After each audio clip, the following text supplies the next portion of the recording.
রংপুরে আলুর ফলন ভালো হলেও লাভের মুখ দেখছেন না কৃষক ও আলু ব্যবসায়ীরা।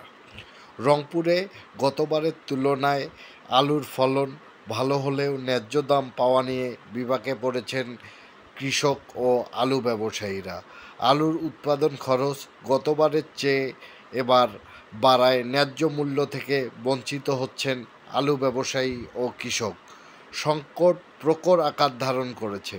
ফসলের ন্যায্য মূল্য প্রাপ্তিতে বাড়িতে আলু সংরক্ষণের জন্য মডেল ঘর করে দিচ্ছে কৃষি বিপণন অধিদপ্তর। তারপরেও আলু সংরক্ষণে হিমাগারে আলু রাখতে হিমশিম খাচ্ছে কৃষক। বিদ্যুৎ বিল বেড়ে যাচ্ছে, তারপর আমাদের খেলাপি ঋণের সুদের হার বেড়ে যাচ্ছে। আবার দেখা গেছে যে এদিকে আমাদের ব্যাংকের খেলাপি ঋণের সুদের হারটা বেড়ে যাচ্ছে, প্লাস আমাদের লেবারের যে আমাদের খরচটা, কস্টিং খরচটা সেটাও বেড়ে যাচ্ছে, অনেক গুণে বেড়ে যাচ্ছে। আমাদের লেবার সংকট, যার কারণে আমাদের বাইরে থেকে লেবার নিয়ে এসে আমাদের এই কার্যক্রমটা চালানো হচ্ছে।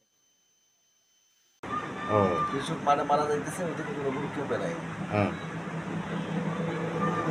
কৃষকের তো হাজার হয়ে গেছে, 120 টাকা বীজ কিনছে, সে আলু বিক্রি করতেছে 7 টাকা 8 টাকা, এই অবস্থা। এই বছর আপনাদের ক্ষতি কিরকম হইতে পারে? ক্ষতি টাকায় বাড়বো না, এই অবস্থা। লাভ বাড়ছে, টাকা উঠতেছে না। গতবারের তুলনায় এবার ব্যবসায়ী কৃষক দুইজনেই ক্ষতিগ্রস্ত, কেউ লাভ করতে পারেনি। দুইজনেরই আপনার মনে করেন যে ক্ষতি, বিশাল ক্ষতি। বলতে চাচ্ছেন আলুর অবস্থা খুব খারাপ বর্তমান পরিস্থিতি। স্টোরে ঢোকা যাচ্ছে না, খাওতা লোড হচ্ছে না, যার আলু যেখানে সেখানেই পড়ে আছে, নেওয়ার মতো কোনো লোক নাই। এবং দামটা তো এবার দাম এর আগে ছিল 14-15, এখন 10, অনেক কম মোটামুটি।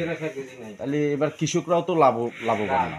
কৃষকের খরচ মনে করেন 20 টাকা পড়ছে, তাহলে দেখা যাচ্ছে যে 10 টাকায় লস, 10 টাকায় লস। এবং